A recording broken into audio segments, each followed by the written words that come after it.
Hi everybody, this is Teresa Winiger here, and this is Module 3, Conflicting Rights, and I'm looking at a really recent, current case, actually, on a teacher disciplining a student.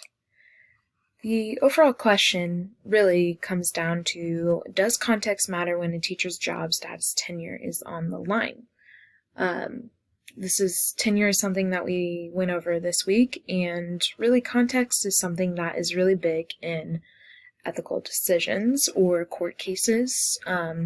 So context, in my opinion, is key, and I'll get into that a little bit more here later. So the scenario here is in May 2001, a teacher used a racial slur in front of a student. That is the headline of the article, which can be somewhat misleading.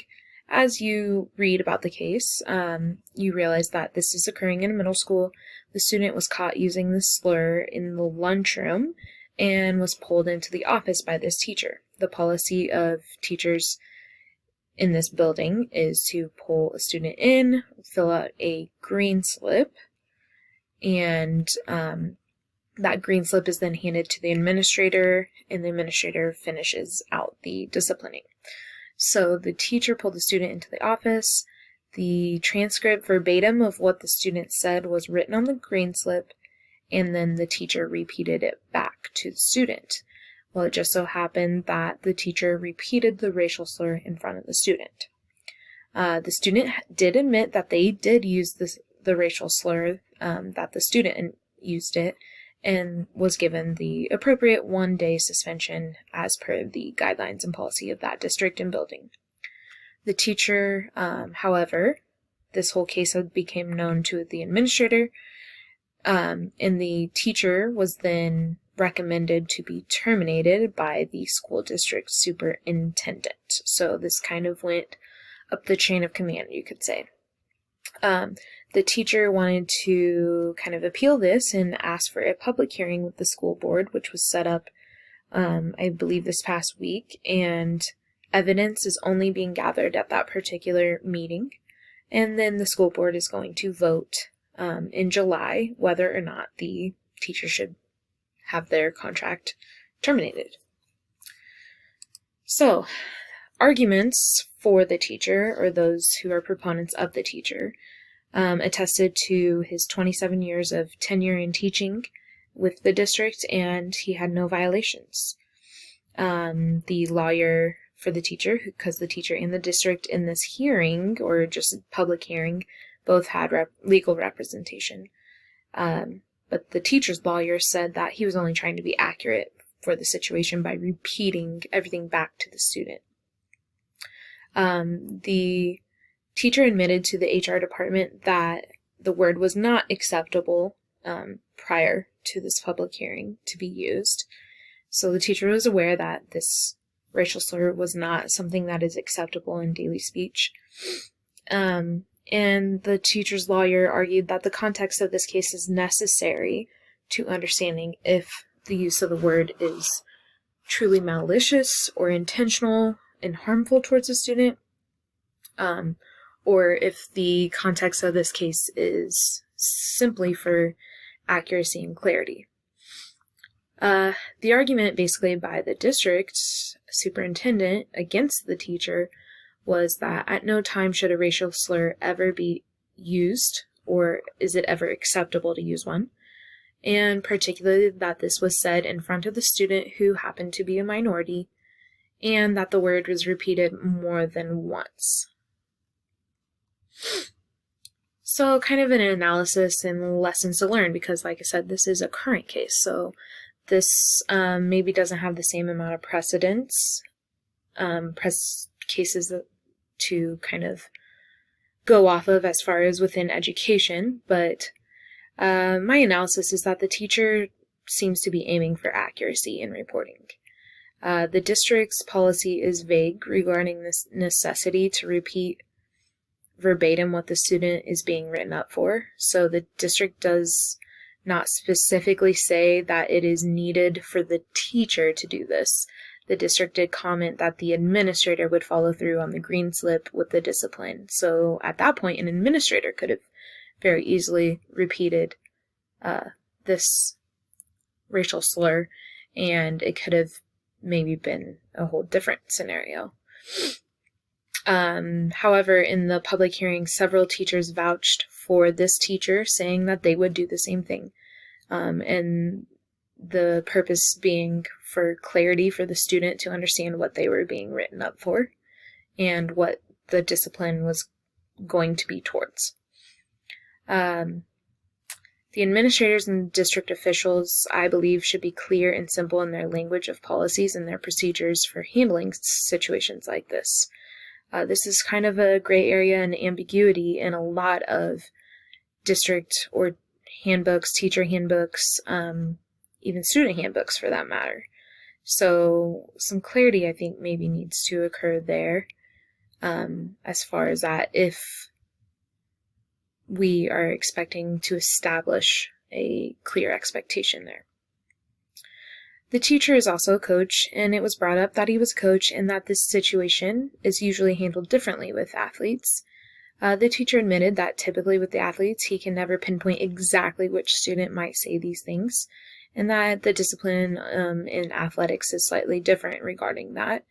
But if that is truly the case, then if the district's going to have one policy regarding racial slurs being used in a classroom building, this was particularly in the lunchroom, then they need to be very specific about their policy as well within athletics. Throughout this week, as I researched and read, I thought the Human Rights Commission in Ontario had some excellent points. And really, as in regards to this case, the key to the rights of the teacher or the rights of the student lies, particularly at least with the rights of the teacher, in the context of this case. And there needs to be this fundamental approach and understanding about the context.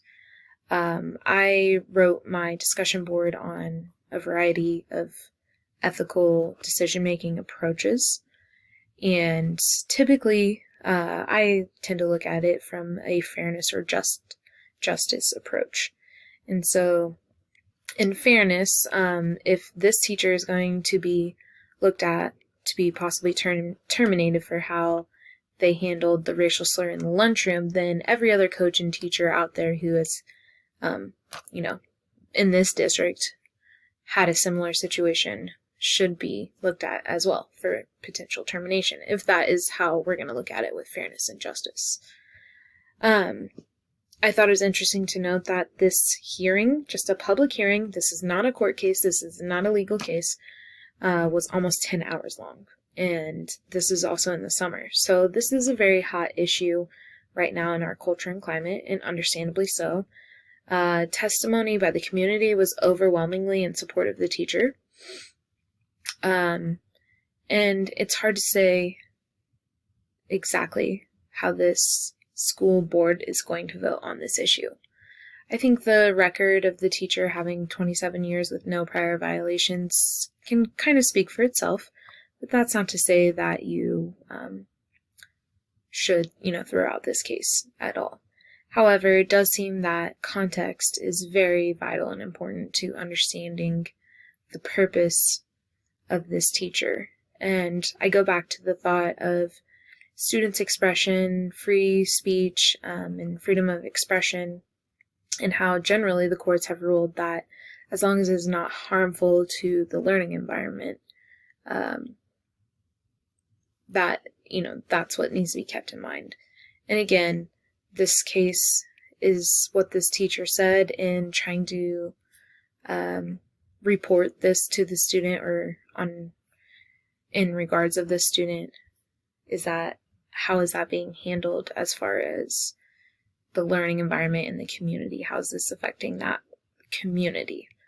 Thankfully, this current case is occurring in the summer, so that is hopefully maybe not being as disruptive to the learning climate as it would be if this hearing was going on during the school year. The superintendent of that district also noted that the student who made the mistake of saying the word, that it is a different scenario for a 12-year-old to say this racial slur than a teacher who is a trusted adult and responsible for upholding the positive and safe learning environment. So really going back to my big question is, does context matter when the teacher's job status tenure is on the line? Proponents of the teacher would say, yes, the context matters. And I think that's where I fall for sure. And I would say the context matters in almost every situation. I mean, you can't not look at the context. If you look at just the verbiage or the word being used or just the specific action and nothing else surrounding that action as the why behind it, then you're really basing your decision on just kind of one aspect, which, as far as ethical decisions and approaches go, that's not very well-rounded, and it's really probably not going to be very healthy in decision-making. So anyway, there's no actual clarity yet on what the school board is going to decide. If I did not mention, this is in Lee's Summit, Missouri, so not too far from the Kansas City area. I'm down here in Wichita, but those of us in the Midwest in this class will be very understanding kind of that area and what's going on potentially as the summer happens. So check out my resources if you're interested. These are a couple articles. The first one is a little more detailed, and the second one on the specifics of this case. But I just happened to stumble upon it, and I thought that it really tied in nicely with this module. And whether or not you think context matters or it doesn't matter, that is your opinion that you can form through our research that we have gone through this week. But I would say for this case, this teacher, that the context does matter and the purpose of using that word, and how that occurred for that teacher and for that student's interaction. So other than that, thanks for listening to my presentation, and have a great rest of your week.